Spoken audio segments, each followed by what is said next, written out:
नमस्कार दोस्तों, स्वागत है आपका हमारे channel study zero to high level में। भूगोल के तर्ज पर आज हम पारिस्थितिकी तंत्र का मास्टर वीडियो लाए हैं। इस वीडियो में आप बहुत ही कम समय में पर्यावरण संबंधित सभी प्रश्नों को हल कर पाएंगे। अगर आप इसी तरह के और भी वीडियो देखना चाहते हैं तो सब्सक्राइब कीजिए हमारे channel study zero to high level को। तो चलिए बिना आपके समय को बर्बाद किए स्टार्ट करते हैं पारिस्थितिकी तंत्र का ये वीडियो। पर्यावरण एवं पारिस्थितिकी तंत्र। पर्यावरण फ्रेंच भाषा का शब्द है। यह दो शब्दों परि प्लस आवरण से मिलकर बना है। परि चारों ओर से और आवरण ढका हुआ। चारों ओर से ढका हुआ आवरण को पर्यावरण कहते हैं। पर्यावरण से आशय वह आवरण जो हमें चारों ओर से घेरे हुए है पर्यावरण कहा जाता है। अर्थात पृथ्वी पर पाए जाने वाले जल, वायु, पेड़ पौधे एवं जीव जंतुओं का समूह जो हमारे चारों ओर है, सामूहिक रूप से पर्यावरण कहा जाता है। ग्रीन हाउस प्रभाव। पृथ्वी से टकराकर लौटने वाली सूरज की किरणों को वातावरण में उपस्थित कुछ गैसें अवशोषित कर लेती है। फलस्वरूप पृथ्वी के वायुमंडलीय ताप में वृद्धि होती है। इस प्रभाव को ग्रीन हाउस प्रभाव कहते हैं।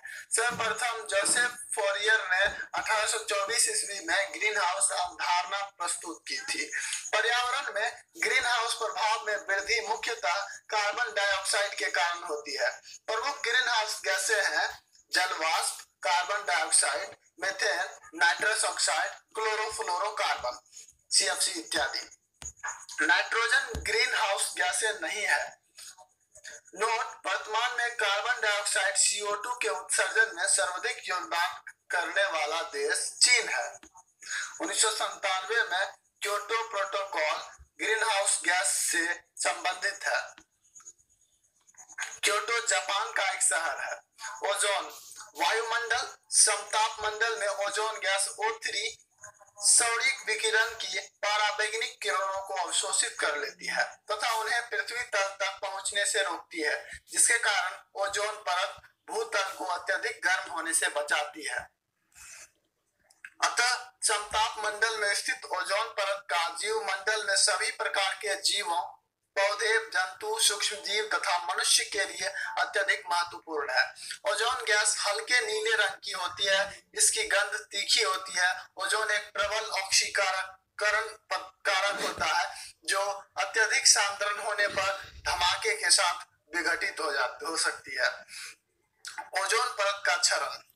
क्लोरोफ्लोरोकार्बन CFC क्लोरीन, फ्लोरीन एवं कार्बन के द्वारा निर्मित यौगिक है। यह ओजोन गैस से अभिक्रिया करके ओजोन को ऑक्सीजन के रूप में विघटित कर देता है, जिससे ओजोन परत का क्षरण होता है। CFC का प्रयोग refrigerator, plastic foam, air conditioner एवं विमान प्रणोदक इत्यादि में होता है। ओजोन छिद्र के लिए क्लोरोफ्लोरोकार्बन CFC गैस उत्तरदायी है। मॉन्ट्रियल प्रोटोकॉल 1987 सम्मेलन कनाडा में मॉन्ट्रियल नामक स्थान पर संपन्न हुआ था। यह प्रोटोकॉल ओजोन परत संरक्षण से संबंधित है। वैश्विक या भूमंडलीय तापन। वर्तमान में विश्व की सबसे बड़ी समस्याओं में से एक वैश्विक तपन ग्लोबल वार्मिंग भी है। वैश्विक तापमान की वृद्धि से उत्पन्न शक्ति द्वारा भूमंडलीय जलवायु परिवर्तित हो जाती है। इस समस्या का कारण औद्योगिकरण, नगरीकरण, वन विनाश तथा भूमि उपयोग में परिवर्तन है। वैश्विक तापन अंग्रेजी शब्द ग्लोबल वार्मिंग का हिंदी रूपांतरण है। वायुमंडल में ग्रीन हाउस गैस की उपस्थिति के कारण पृथ्वी का तापमान बढ़ रहा है। इसे ही वैश्विक ग्लोबल वार्मिंग शब्द ब्लेस गोयकर ने दिया। वैश्विक तापन कहा जाता है। वैश्विक तापन में कार्बन डाइऑक्साइड गैस का सर्वाधिक योगदान है। ग्लोबल वार्मिंग के कारण पिछली शताब्दी से अब तक पृथ्वी के तापमान में 0.8 डिग्री सेंटीग्रेड ताप की वृद्धि हुई है। भूमंडलीय तापन के कारण ग्रीन हाउस गैस में वृद्धि, तापमान और फिर शीघ्र शीतलन अवस्था, ओजोन परत में छिद्र की उपस्थिति, उद्योग धंधों से निकलने वाले धुआं इत्यादि। अंतर्राष्ट्रीय प्रकृति संरक्षण संघ international union for conservation of nature IUCN की स्थापना अक्टूबर अक्टूबर 1948 में की गई थी। इस संस्थान का मुख्यालय ग्लैंड स्विट्जरलैंड में है। वर्ष 1963 में यह संस्था विलुप्त जीवों और पादपों से संबंधित रेड डाटा बुक जारी करती है। संकटग्रस्त जीव को रेड डाटा बुक के गुलाबी पृष्ठों पर दर्शाया जाता है और जैसे ही कोई जीव पर्याप्त संख्या वृद्धि कर लेता है तो उसे हरे पृष्ठों पर स्थानांतरित कर दिया जाता है। विश्व वन्यजीव कोष वर्ल्ड वाइल्ड लाइफ फंड की स्थापना 1961 में की गई थी। इस संगठन का मुख्यालय ग्लैंड स्विट्जरलैंड में अवस्थित है। इस संस्थान का प्रतीक चिन्ह विलुप्त प्राणी जॉइंट पांडा है। प्रमुख पर्यावरणीय या मानवाधिकार संगठन मुख्यालय वर्ष रेड क्रॉस, इसका मुख्यालय जेनेवा है, वर्ष 1863 में बना है। एमनेस्टी इंटरनेशनल, इसका मुख्यालय लंदन है, ये 1961 में बना संस्था है। World wide fund for nature, इसका मुख्यालय ग्लैंड स्विट्जरलैंड में है और 1961 में इसका निर्माण हुआ था। ग्रीन पीस, इसका मुख्यालय एम्स्टर्डम में है, ये 1971 में बना संस्था है। ह्यूमन राइट वॉच, इसका मुख्यालय न्यूयॉर्क में है, इसका निर्माण वर्ष 1978 है। वर्ल्ड कंजर्वेशन मॉनिटरिंग सेंटर, इसका मुख्यालय कैम्ब्रिज में है, इसका निर्माण वर्ष 2000 में हुआ था। संयुक्त राष्ट्र पर्यावरण कार्यक्रम यूनाइटेड नेशन एनवायरनमेंट प्रोग्राम, इसका मुख्यालय नैरोबी केन्या में है। सुप्रसिद्ध पुरस्कार ग्लोबल 500 पुरस्कार इस संस्था द्वारा ही दिया जाता है। पर्यावरण सम्मेलन स्टॉकहोम समझौता 5 जून 1972 पर्यावरण सुरक्षा हेतु वैश्विक स्तर पर किया गया प्रथम प्रयास है।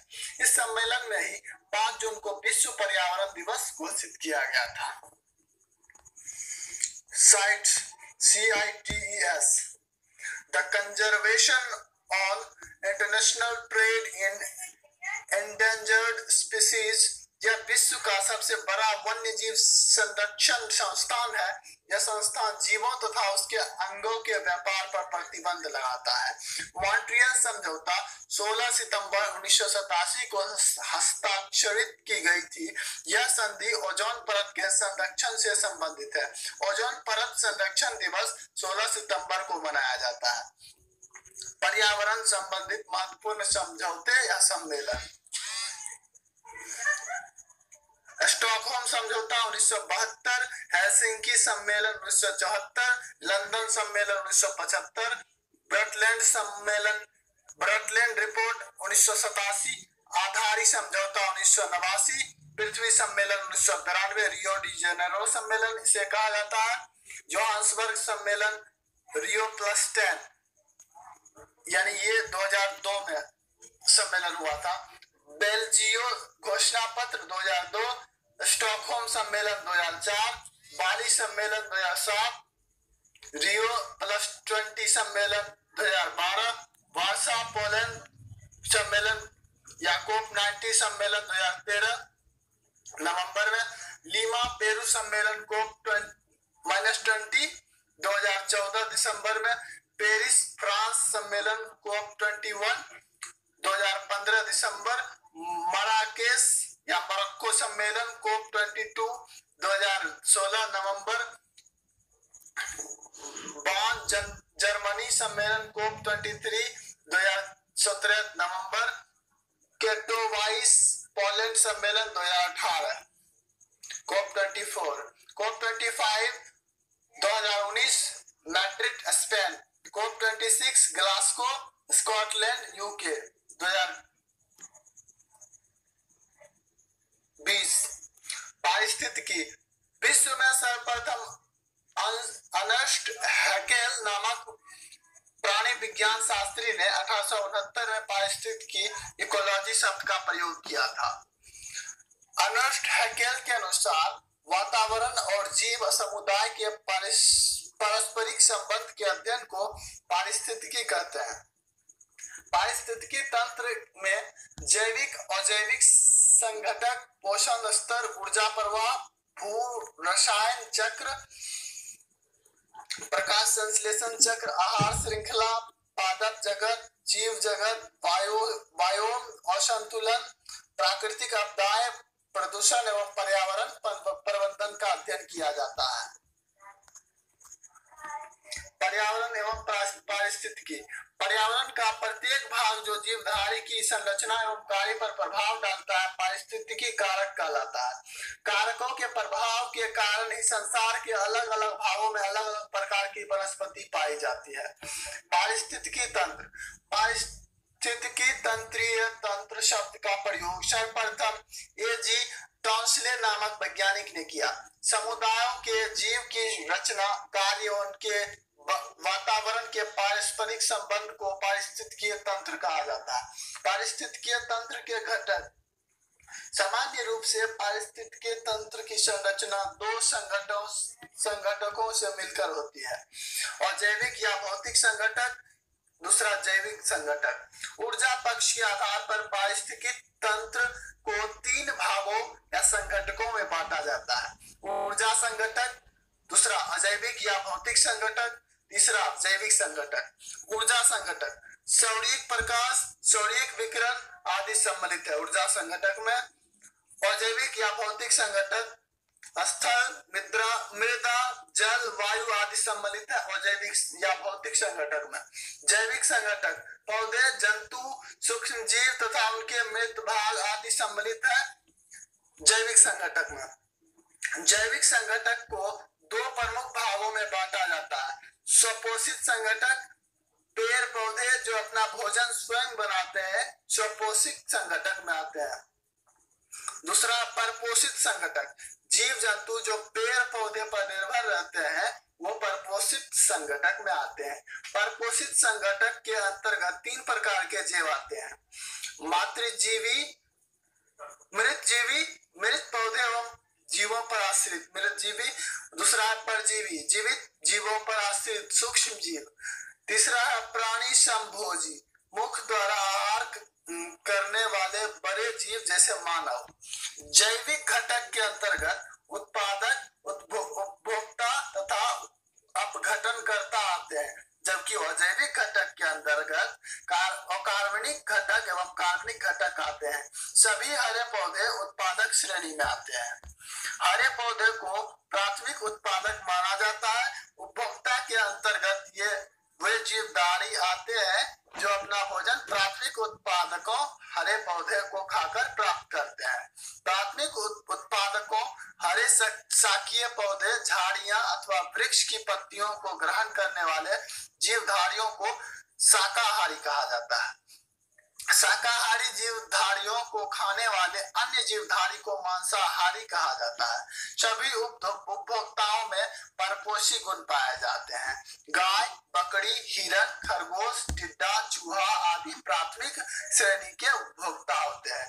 वे जीवधारी जो प्रथम श्रेणी के उपभोक्ता अथवा शाकाहारी जीवधारी का भक्षण करते हैं, अपना भोजन प्राप्त करते हैं, द्वितीय श्रेणी के उपभोक्ता कहलाते हैं। जैसे कि मेढक, बिल्ली, भेड़िया, मांसाहारी मछली द्वितीय श्रेणी के उपभोक्ता है। सांप तथा चिड़िया तृतीय श्रेणी के उपभोक्ता है। शेर, चीता उच्च मांसाहारी जंतु वर्ग में आते हैं।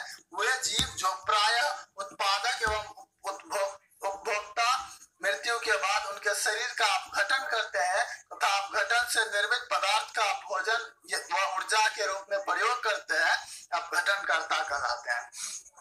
कुछ जंतु शाकाहारी एवं मांसाहारी दोनों होते हैं, अर्थात सभी कुछ भोजन के रूप में ग्रहण करते हैं, उन्हें सर्वभक्षी कहा जाता है। मनुष्य सर्वभक्षी प्राणी है।